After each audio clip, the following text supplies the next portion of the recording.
علامہ ابن حجر عسقلانی علیہ رحمہ الاصابہ کی پہلی جلد کے بالکل شروع میں 4 اور 5 نمبر صفحے پر لکھتے ہیں کہ جو شخص نبی کریم صلی اللہ علیہ وسلم سے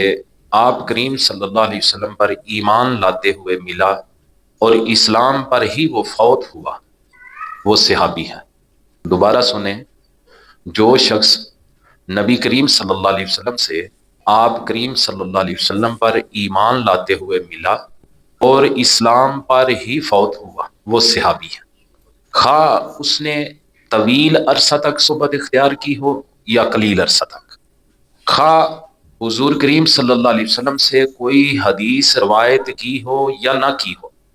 خواہ آپ کریم صلی اللہ علیہ وسلم کے ساتھ کسی غزوہ میں گیا ہو یا نہ گیا ہو، خواہ نبی کریم صلی اللہ علیہ وسلم کو ایک نظر دیکھا ہو اور پاس نہ بھی بیٹھا ہو،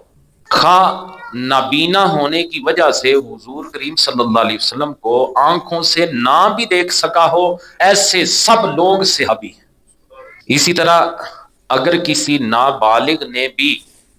نبی کریم صلی اللہ علیہ وسلم کو ایمان کی حالت میں دیکھا تو اس کا ایمان بھی مقبول ہے اور صحابیت بھی مسلم ہے۔ اسی لیے اہل سنت و جماعت کے نزدیک حسنین کریمین رضی اللہ تعالی عنہما کی صحابیت ثابت ہے۔ علماء لکھتے ہیں وَهَذَا لِشَرْفِ مَنزِلَةِ النَّبِيِّ صلی اللہ علیہ وسلم، کہ صرف ایک دفعہ دیکھنے کی برکت سے شرف صحابیت جیسا عظیم اعزاز مل جانا